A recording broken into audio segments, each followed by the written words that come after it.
My heart was so sincerely touched. Guys, we're like the Bad Batch. Let's just talk about being men. To always show a good example to your wife, to your kids. Hello and welcome to the Medins. Guys, I'm really excited because this episode was actually organized and set up by my brother PJ, who Saturday mornings we typically spend practicing a couple hours writing new music for our new worship album. But for some weird reason today, PJ's like, why don't we record a couple episodes of the podcast? And I was like, oh my goodness. My heart was so sincerely touched by my older brother. I'm like, he sees it as important too. I do see it as important. But it just made me so happy, and I can hardly contain myself. But last night I even had a tough time going to sleep because I was thinking about what we would talk about. Sean's just laying there and under his covers, his legs are going. A little closer to the mic there, Dan. You can move the mic towards you too. Yeah, there you go. But Further away, Mike. Further away. That's why I didn't want to move it close. I was thinking, like, what should I talk with my brothers about? And the thing that just kind of came to mind was, let's just talk about being men. You know, that's a topic we're moderately knowledgeable about, right? Yeah, I have. I was about to say my actual age, but I have some years of experience. Oh yes, don't put your age on the internet. But all three of us are dads, and we've all been married for different kind of lengths of time. PJ being the senior in this room, middle ground. And Grandma did just like she walked up to me upstairs and she just stares at me for a bit. She goes, "You have white hairs in your beard." That tells you how long he's been married. Yeah. And then we have Daniel, who is a little bit closer to the day that he said I do.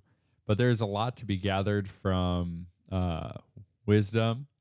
I get to kind of play that middle ground, like I said. And then Daniel, who is, closer to that literally newlywed stage. But how many kids do you have, Peach?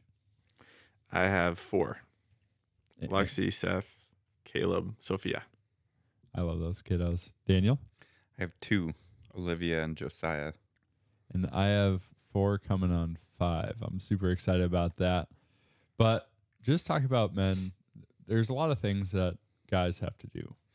We have to work and provide. We got to protect our families. We need to lead our families. We need to pray for our families. There's just a ton of areas that have to get covered in the daily life of a guy, and all of us are pretty familiar and exposed to that. Peach, for you, in your daily life, what does just being a good man look like? Means leading my family in the way that they should go, making sure my kids are doing the stuff that they're supposed to be doing, and working and providing. What about you, Dan? What does it mean to be a man, like to be a good man? It means to always, no matter your stress, how tired you might be, how you're feeling health-wise, to always show a good example to your wife, to your kids, especially like to my daughter, what a good husband looks like, what a good father looks like, and to my son, how he should treat his future wife. I know he's only a baby, but he's very smart. So. You absorb stuff. Yeah, you absorb stuff. So just being a good example of both fatherhood and husbandhood. Yeah. Something that really impacted my kind of daily interaction, both with my wife and with my kids, was thinking about the example I'm setting for the future. And Dan, you just touched on that, is for my daughters, what a good husband looks like. What kind of man should they look for? Hopefully their man has a full head of hair, unlike their dad. But I pray for that every day, as well as the ability for them to grow a full beard. I just feel like that's important, especially if you spend any winters in Minnesota or anywhere in the upper U.S. Helps keep the face warm. But then also, to my boys, what they're supposed to be like as a husband and as a father. And a lot of my decisions actually growing up were getting led by that. How is the current decision I make, even though my kids aren't here yet, but the current decision I make, how is that going to impact my kids in the future? Because they receive the legacy of what I do and don't do. How do you guys kind of exemplify a good man to your sons? Well, you share with them the importance of God and prayer, basing the things that you do off of biblical standards. You treat their mom and their sisters well. I think that's probably a good place to start. Oh, Dan, I know yours is just a little guy, really little guy. But like you said, babies absorb stuff, whether we think they do or not. Like, babies are geniuses, and everything they're seeing and taking in is getting and developing neural pathways for thinking and development. So for you, how are you developing those for him? I think I would like to think I'm helping him develop those neural pathways. Science terms. By interacting with him instead of just letting him, sit there in his bouncy chair all the time, even though he loves it. Of just playing with him, showing him love, showing him the love of an earthly father, but then also showing him the love of the heavenly Father. I like that plug there. Thanks. Yeah, I think a lot about how I interact with my wife and how it is that, like, my boys are going to see how should a man interact with his wife. Should he yell at her when he gets frustrated? Should he be really calm and sweet? Should he be a pushover? Should he stand his ground? And thinking, like, what are they seeing in my interactions with Michaela? And I'm working on it daily. I haven't perfected this, so anyone watching, I'm not like an expert. But I started working on my tone a lot and the word choices I use when I interacted with her. Now there's times where Michaela and I will kind of step away into a different room to deal with a conflict that maybe is a little more serious. But I'm actually not afraid to deal with conflict in front of my kids, because I think it kind of helps them develop conflict resolution in a healthier way, especially as I wait patiently, let my wife finish her explanation, and then take some time to think about it and then respond. And if I'm having a particularly hard time, I'll go, honey, can we pray a minute? And kind of take the emotion out of it and get back to a place of peace and unity, remembering my wife and I are a team.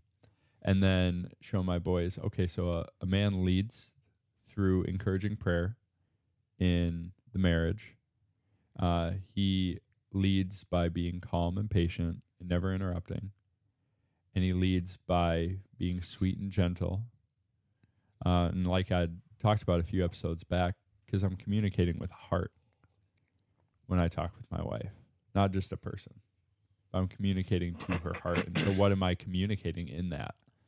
And that I'm hoping, obviously I haven't had my boys come up to me yet and be like, Dad, I really appreciate how sweet and gentle you are with Mom. But I believe that one day they'll do that when they're telling stories about, like, people are like, what are your parents like? Or they're talking to their spouse, what are your parents like? When they fought, what was it like? And they're like, you wouldn't actually have thought they were fighting. You would actually just think they're having a very deep conversation about something that they didn't necessarily agree on. And I suppose from that, you'd gather that they were having a dispute about something, but you never would have really thought they fought. And then kind of take that and apply that to their own marriages.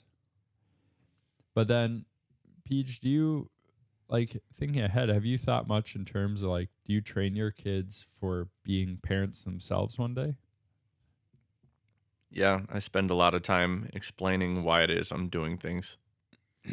And we also have spent a fair amount of time in conversation about teamwork, how a team is supposed to function together, helping my kids to understand that all of you come to the table with different personalities. God put those personalities in this group for a reason, so you have to rely on each other for your different strengths. And while I think a lot of that is focused primarily on teamwork, what they're seeing is their father kind of guiding them through thinking about their relationships and thinking about the way that they think about things. And then my hope is that someday they'll take that into consideration when they're deciding their own parenting style. Am I going to spend any amount of time actually trying to coach my kids through how to think about the world around them and the group of people that they're in and what it is that God may have intended for them by putting them into that group, or what he may have intended for that group? Is it kind of hard to, like, say in the heat of a moment, kind of stop and sit down and take the time to explain to your kids? Or how do you kind of manage that? Like in times where my kids are disobeying or they aren't being a team, it's kind of hard for me to go from the emotion of, like, I know what you did wrong and we're going to have to talk about it and we're going to have to deal with this. But actually step back and then give the reasoning as to why. How do you kind of manage that as a dad? I take that negative energy and try to channel it into something constructive, turn it into the motivation behind having those conversations, instead of just sitting there and stewing on my frustration. I think one of the downfalls of people who don't parent purposefully, people who might focus more on themselves than on their kids, is that it's very easy to become angry and then to allow that to derail the situation, whatever it is, which I think only goes to aid the enemy and whatever his goal is for that negative situation. And so it's easy to get angry and then treat a kid a certain way on account of the fact that you're angry, as opposed to guiding the kid through thinking about whatever it was they did wrong, by doing what I do, which is channeling that energy to something constructive. I'm mad, but I'm going to use this energy right now to have this conversation with this kid, and I'm going to use it to drive me to driving the point home, if that makes sense. As opposed to just going, I can't right now. I am too mad. I'm not even going to touch this. You know what I mean? Then that's not constructive. And then the kid's just sitting there going, okay, well, I don't know what to do with this right now. And then they don't learn anything from it. And I see your kids work together quite well, and they're all very sweet to each other. They look out for each other. Now, of course, his kids aren't perfect either. I've heard some interesting discussions and disputes from them, but the grand majority of the time I hear such sweet interactions of like siblings that really are looking out for each other. You, like, for someone who's like, I want my kids to actually be in a good relationship with one another, how would you encourage them to do that? Well, we have daily check-ins, and during those check-ins, Or as your kids call them, chickens. Yep, the chickens.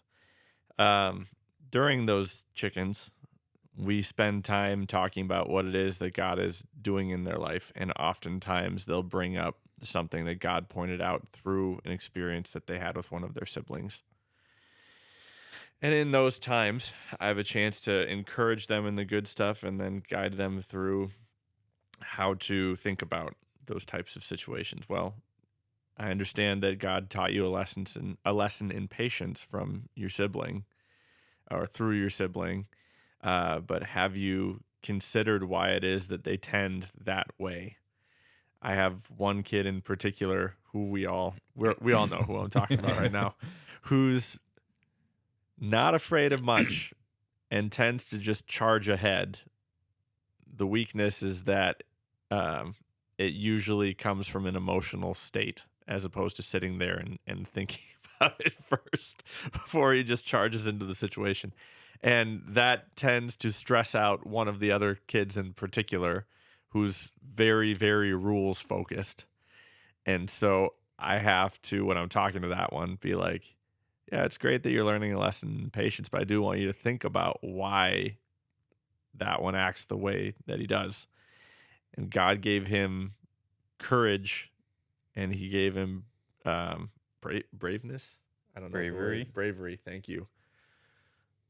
I'm so sorry, Mom. Braverage. Braverage. God gave him braverage that he didn't give to any of the rest of you. And on account of that, he's not afraid to charge into certain situations.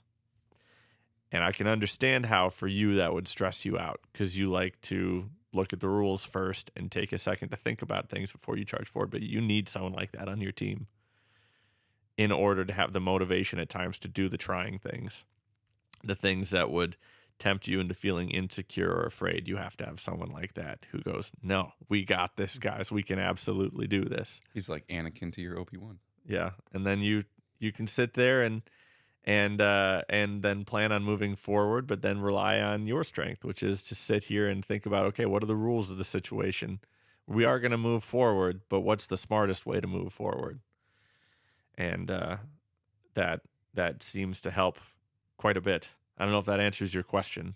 No, I think it does. Like giving each sibling kind of a better perspective on the other sibling, that they aren't just, they're my sibling and they're kind of here to annoy me, steal my toys, and then maybe one day we'll get along.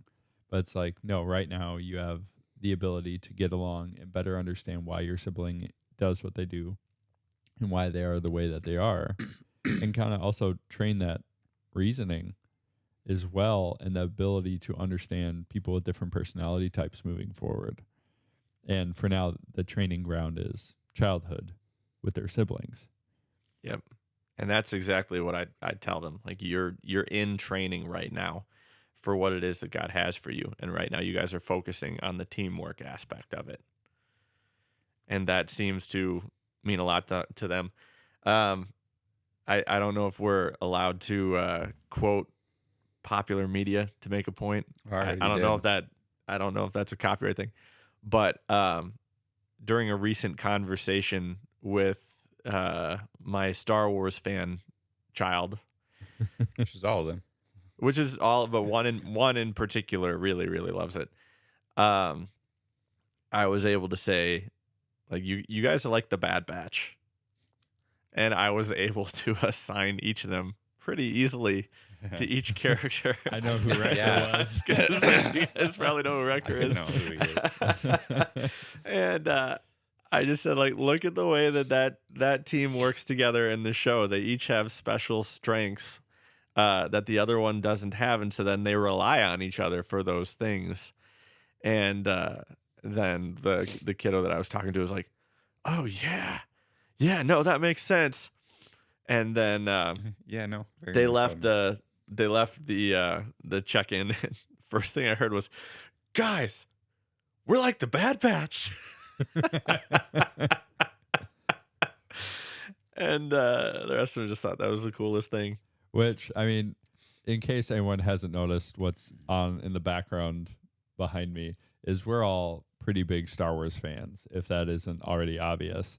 And so as I was working on today's episode, I was like, I want to like put some effort into making the background kind of a little more entertaining. So I included my old N1 Starfighter, which I've been working on constantly, trying to update from the original one you see here. No offense to Lego, but there are some design flaws. And I wanted to make it look like one of the like the collectible ones that you pay way too much money to have to get. And then one of my other favorite Star Wars ships was the B-Wing. Just a very quirky design of a ship, but my wife went out to go get some stuff for the kiddos recently, and a really nice lady, it was like Rochester in need or Northfield in need or something, and she's like, hey, do your kids like Legos? And she's like, yeah. She's like, here's this ship and all the pieces and the stuff still in the box. And my wife was like, thank you.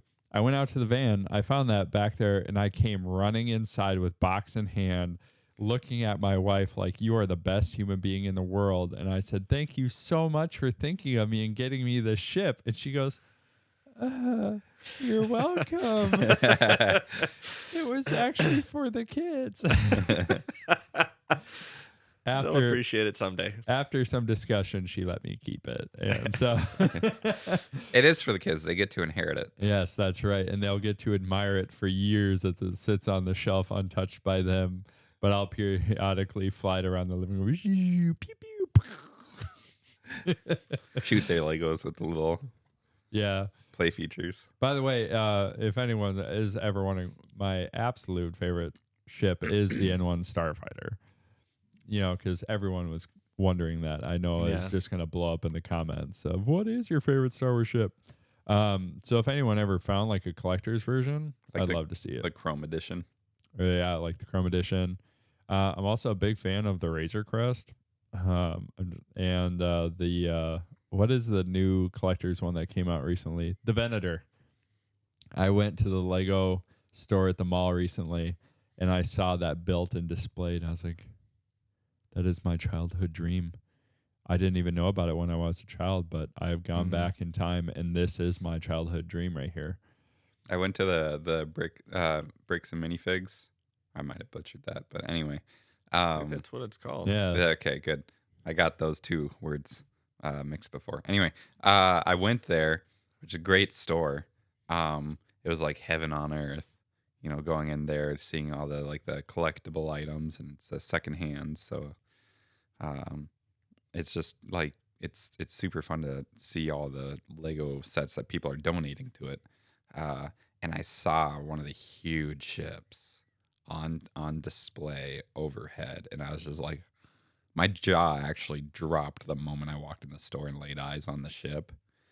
And then I saw the Millennium Falcon next to it, like the collector's version, and it was huge.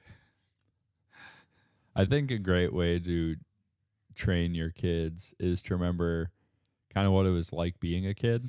Mm-hmm. And then taking that childhood, I mean, for us, Lego obsession, and then relating to your kids. Or the obsession with Star Wars, like PJ said, a lesson got through to your kids because you explained it in terms of something they really understood and really liked. And in which case, you know, PJ's raising the Bad Batch. Although I think you may have two wreckers. I think you got Caleb and you have Soph. Yeah, we'll see. We'll see what happens there. Or maybe Caleb was a wrecker and Sophie is Omega. Oh, that's true. I was kind of thinking that too. A little bit more of a princess, and the rest of the group kind of watches over her to keep her out of trouble. She has the rest of them wrapped around her finger, that's for sure. And she also has a pet, much like Omega. Mm-hmm. Yeah, with your guys' awesome Greater Swiss Mountain Dog, Nora. Yes, our you, Greater you Swiss should go Mountain. back and relate that to your kids. Be like, guys, what was the animal's name in this season? Batcher. You guys need to be like, hey, take care of Batcher. And then all of a sudden, I feel like Nora's care is going to go through the roof. Yeah. Although, side story, Nora's doing a pretty good job taking care of herself. She is big. Yeah, she's very big. And I think part of that is due to the fact that she's recently begun hunting things. Ooh. And so yesterday, day before, I was working and I hear Lexi just go, "Dad!" Like it sounded like something was going wrong. So I was like, "What? What?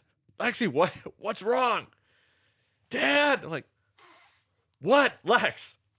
And at that point I get up, right, and I start like walking to her room, and she's like, "Dad, look out the window.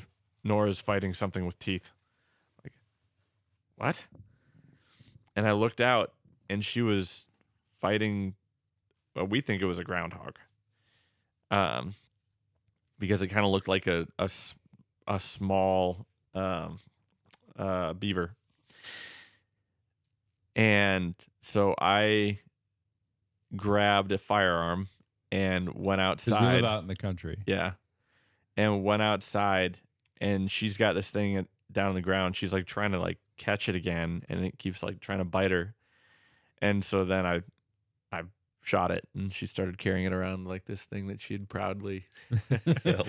I taken care defended of. my family. Exactly. I'm This is doing my my job. job. No, I mean this is like a reward. she managed to catch it and get it as far as the front of the house, I guess, before it turned into a bigger fight. But yeah, she's eaten 2 of those now in the last couple of weeks. Yeah, never let their dog kiss you. Yeah. You don't know what's been in her mouth. You know, if it lives out in the country in southeastern Minnesota, there's a chance it's been in her mouth. That's better than our dogs. Dad caught a gopher and it was still alive in the trap when he brought it up. He put it in front of the dogs. The dogs just left it alone, and then the cat pounced on it and killed it. Which we thought the cat was lazier.